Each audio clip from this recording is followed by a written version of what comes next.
While the Human Settlements Department in the Eastern Cape says it strives to provide communities with RDP houses, many projects have been sitting incomplete for several years.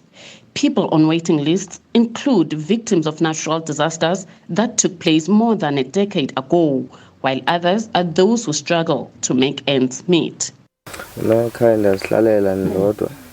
I stay here alone. I don't have a mother because she chose to leave me and abandon me. My father passed away. I am sick. I'm struggling with epilepsy. Nothing can help me. But my father's cousin helps me with food. While I stay here at home, it's cold here. I will be very pleased if government can give me disability grant because I have no source of income.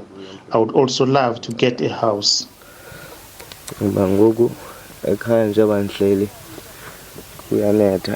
In the same village lives Gusha Makachu.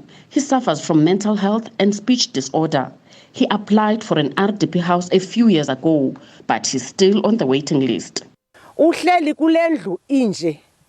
He lives in this collapsed house. As a family, we decided to lay mud blocks for him, but we have since stopped due to bad weather.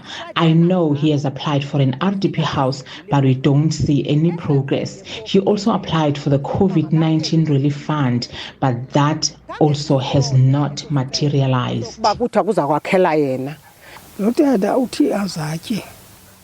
For him to eat, he must beg. When I have food in my house, I ask my wife to dish up for him. And when it's finished, he goes to other households and beg for food.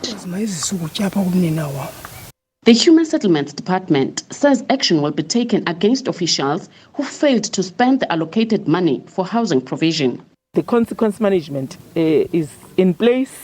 Some of those have been charged because there's someone who has not done his or her work.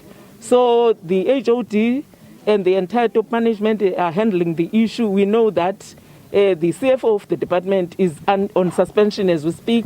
There are others that are going to be charged for that process. So the government, we cannot take that.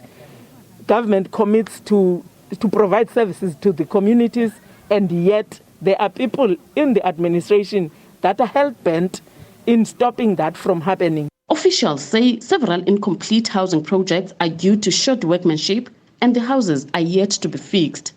With the housing backlog in the province at over 600,000 units, a lot still needs to be done to accelerate the provision of RDP houses to communities. Fundiswa Mhlekude, SABC News, Eastern Cape.